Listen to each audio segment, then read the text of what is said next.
Hello everyone, welcome to another episode of Failing My Way in Public to Success, the Mark Sclair podcast. You could have been anywhere else, but you're here with me right now, and I appreciate that. So let's get started. Now, the time is 9:20 p.m. on a Sunday.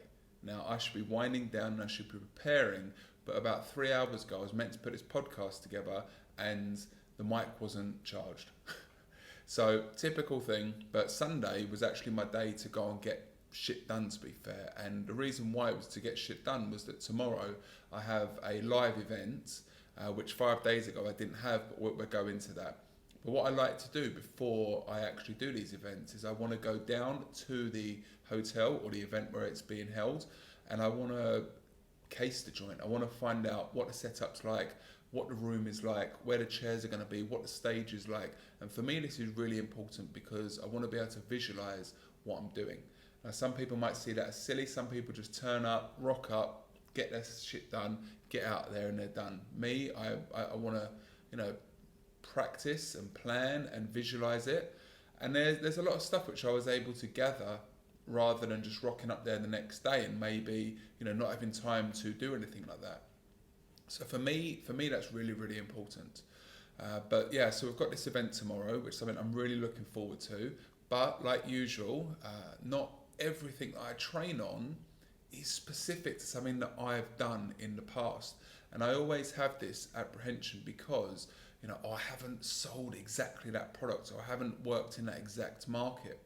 But it's something that I've been working on, and I really feel that it brings everything into a full circle of everything we do when it comes to selling, when it comes to relationships, when it comes to working with colleagues, when it comes to building culture.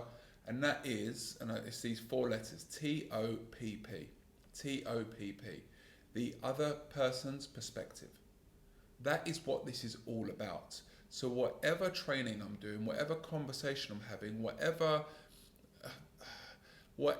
type of part of my day is going on, I'm always thinking, how does that person want me to communicate? What is that person thinking? What is that person feeling? And when you have that understanding and you're able to adapt and you're able to position yourself in a way where you're thinking of that other person and you're thinking about how you can solve their problem, then you can actually do any type of sale or any type of relationship build that you want. And that's really, really important to understand. And that is where I feel is the biggest connect with any type of selling. If you can understand the other person's perspective, see it from their side and know how to communicate with them, how they want to be communicated with, you're going to have a much smoother relationship with everybody you deal with. So that for me is really important. That's something that I've kind of come up with in the last 10 days. But if you spoke to me in the last 2-3 years about what my selling is about, I'd always say it's about a consultative approach and seeing it from another person's perspective. But it's important to have these acronyms and these abbreviations because everyone loves a process, everyone loves steps, everyone loves principles. So I was working on it. I was working on it, defining what that actual process is. But for me, it starts with the other person's perspective. It doesn't start with you, okay? It starts with how you're dealing with that person in front of you. And if you can understand what their behavior is like, what they're coming to you with, what history there is there, and you can understand that and adapt to that, you're going to have a much better way of selling. So I can't tell you how many times that I've gone into a meeting and I might have thought, hey, this is a process that I need to use and this is what I need to do. But me just having that conversation with that person and sitting with them and understanding who they are, what their goals are. Their goals might be different to what the company's goals are. What are they looking to achieve from this? All of a sudden, they see that I'm understanding of them, and that opens them up and that allows them to have this communication with me, which they might have been guarded with other people because they were just in it to make sales and not care for the other person. So for me, that's really, really important in anything I do. Now, where this can come to sometimes be a negative for me, and this has burnt me in the past in a personal relationship as well, is that I'm thinking so much about how that person wants to be treated that it actually messes with my head.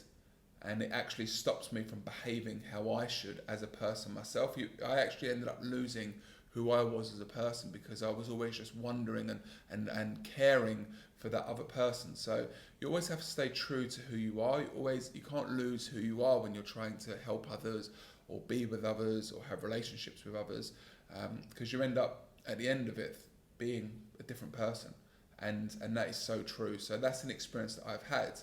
But when it comes to selling, you have that relationship, and as long as you are ensuring that you're not being mistreated and you're ensuring that your value is being held, because this is extremely important. You can't just be submissive to a client because they won't value who you are. This is why I talk about, like, you can't be dropping the price on people, because once you've dropped that, they don't see the value and they just take liberties the whole way through. Those clients that see the value are the best people to work with, but it's your job as a salesperson to be able to demonstrate the value to people. So this is something which I think is really important, and it's something which I'll be speaking about a lot during my training tomorrow. Now, the great thing is I'm doing this on Monday, and then I'm actually flying out to Saudi to deliver it to their Saudi office on Friday. So this week is an action-packed week. So from the Monday and the Friday, I've got training. But actually on the Thursday, I'm going to be on a panel discussion about education within the real estate market. And this is something that's very, very close to my heart, and probably one of the reasons, or the reason, why I kind of have this emotion to developing and training others. Because, and I tell this story whenever I do my training, when I first came over to Dubai, my onboarding process with the company I was working at, I was given a booklet. I was told to go over in the corner and read that. That was my onboarding experience. Now, for me, it's important to know, or to make clear here, that yes, the company needs to give you the right material to be able to research and give you help. But also as well, it's down to you to get on with it and do it yourself as well. But what the company is responsible for, and this is the most important part, is they create an environment where you feel empowered and you can learn and grow and develop. The worst thing is when you come into a company and there's not that growth mindset, there's not that growth mentality, and they're just always trying to keep you down, and they're not trying to develop you, and they just want to keep you in that role, and you come in every day and you never see growth. And there's nothing worse than that. There's nothing worse than waking up every day not feeling like you can actually grow within a company. And that's why a lot of people just rot away in a business, because they never feel supported and they never take the leap either. There's people that think the grass is green on the other side. They go to another company and it can be just as bad. And there's that funny story of Zig Ziglar where he speaks to this woman who complains about the company and they're so bad to her and they've done so many terrible things. And he asks her to make a list of all the things that she loves. And she says, well, that's easy. I don't love anything about the company. So he starts making this list and he ends up coming up with 25 different things which she absolutely loves or really likes about the business. And then when she met with Zig again, like a few months later, her response or her opening sentence was, "You wouldn't believe how much those people have changed." So a lot of the time it is the company, but we've got to look within ourselves as well to see if we are actually turning up each day and being the best that we can be. But on Thursday, we have this panel discussion about education in real estate. So as I said, something very, very close to my heart. And then after that, we're going to be running a workshop, an hour's workshop, where I'm going to be going through a presentation about what it takes to go from being an average salesperson to a great salesperson. Yeah, you're seeing a lot of success going on in the real estate market at the moment, and there's a lot of people who are making a lot of money, and there's no getting away from that. But as I speak about, if your leads were taken away and marketing was taken away and there was no buyers in the market and it became like a seller's market, what are you going to do? What are you going to do? And I call these guys the order takers. There's people which call up and they go, hey, I want 10 units, I want 20 units, I want 30 units. All of a sudden now you're having to work hard for it. But whether it's a good market, bad market, as a broker, you're the person in the middle, so you should be able to cope from both sides. And this was something which I was able to develop in my years in real estate, and it gives you that strong backbone to be able to overcome adversity, overcome the challenges. And there's something which I speak about quite a lot in my training as well, and it's people don't buy because you're nice, they buy because you're competent. And competent meaning that they know that with you, you can get the deal done and you can get them what they want. And this is what I'm going to be speaking about. And I just want to talk about this now because I think it's important to give a preview into what I'm going to be doing this week and then give a sort of debrief afterwards to see if it actually went to plan. Just like now, I was meant to do a podcast 3 hours ago, didn't go to plan, but I'm still here now and I'm doing it. So tomorrow morning, I was meant to have a camera person come down, do some filming. They're not available. I left it too late. That was stupid from me, but I should hopefully still be able to get some good content. Now, as I said, this I feel is going to be a challenge for me because I've not sold into this market before, but that shouldn't stop me because I know how people need to communicate, how people need to talk. But I'm just being open with you. You know, this is the imposter syndrome that I have, but I know that once I get on that stage, once I go through my slides, which I've done hundreds of times, I feel good about it. I'll probably have another look at the slides before I go to bed tonight, and then I'll have another look in the morning, and then play it out in my mind as I'm in the gym, and then hopefully I have time to go to the beach in the morning to do a bit of grounding, which will get me into a good mindset. I don't know if my voice is really gravelly. It might come across quite nicely on the podcast actually, so let me know. So what's really important for me is that the sound is good here. My voice carries over in a calm manner, and there's something which I think a lot of people try to do and they make a lot of mistakes with. They're trying to have this energy, and especially in their like training videos or their videos which they're trying to show the services which they offer. There's too much hand movement and they're doing this and you need to be doing. And for me, that's not what it's about. It's about this calm state. Now you can have this emphasis and you can have this right tone, but the truth is, if you're coming across like a madman, it's not going to connect with people.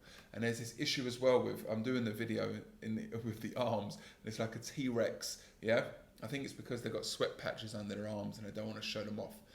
But this is, body language is so important when it comes to making that client feel comfortable. Making that client feel comfortable, and if they feel comfortable, they'll be open to you, they're willing to communicate, and then all of a sudden you've got a chance to close a deal, and you never know where that's going to get you. So this for me is really important to have done this podcast tonight. I don't do it enough. I should be doing it more. Sometimes I feel that, what is there to talk about? But I do feel that with these 3 days, which I'm going to be doing in this week, which is going to be involving 2 days of training, a workshop, and then also a panel discussion, I really feel it's going to give me some good opportunities, good content, good overcoming adversity, good overcoming imposter syndrome. And that's what this is all about, making yourself feel uncomfortable, but knowing that it's getting you to where you want to be. And I've got no doubt about it.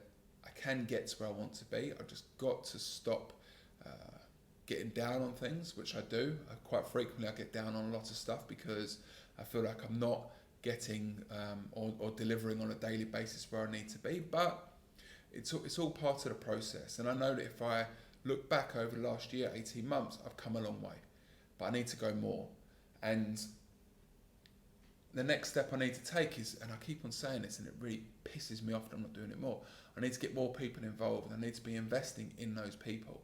Even this setup for this podcast tonight is good and it's getting better, but I should be in a studio. I should be putting 4 or 5 episodes down at one time. I should have marketing people or the media people publishing this all for me.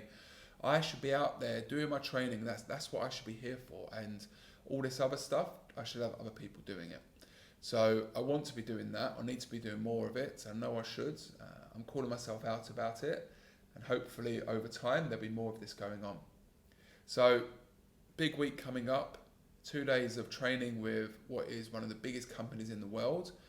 I've trained with the company before. I've done about 6 or 7 sessions last year, and it's great because I always get good feedback, and they want me in on this because they know that I interact and engage with the audience to a good level, to a really high level. And for them, that's really important with making sure that the audience stay aware and excited and engaged and wanting more. So I'm coming in this tomorrow.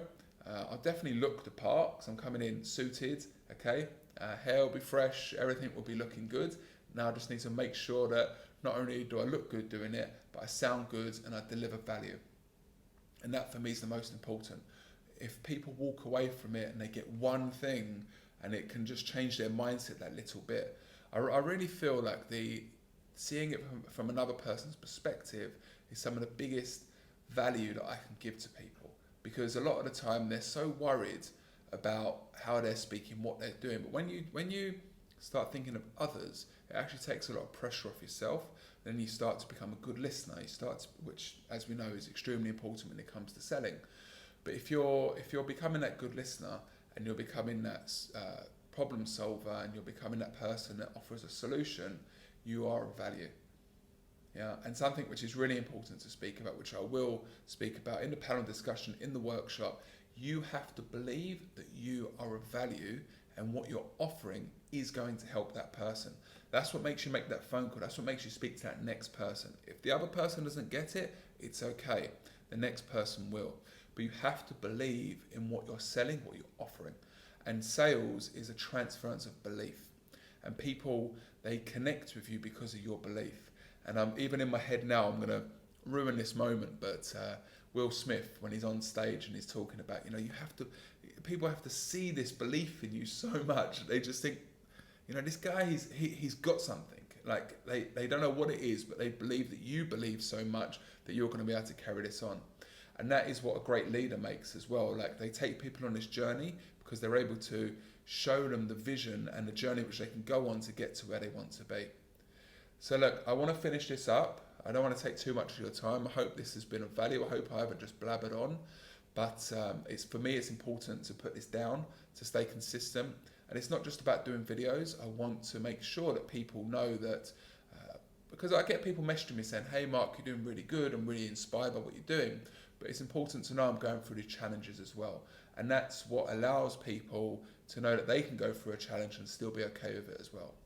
So that's it for today. Again, you could have been anywhere else, but you're here with me, and I appreciate that. So wherever you are in the world, good morning, good afternoon, and good evening. Have a great day, and I will see you later on.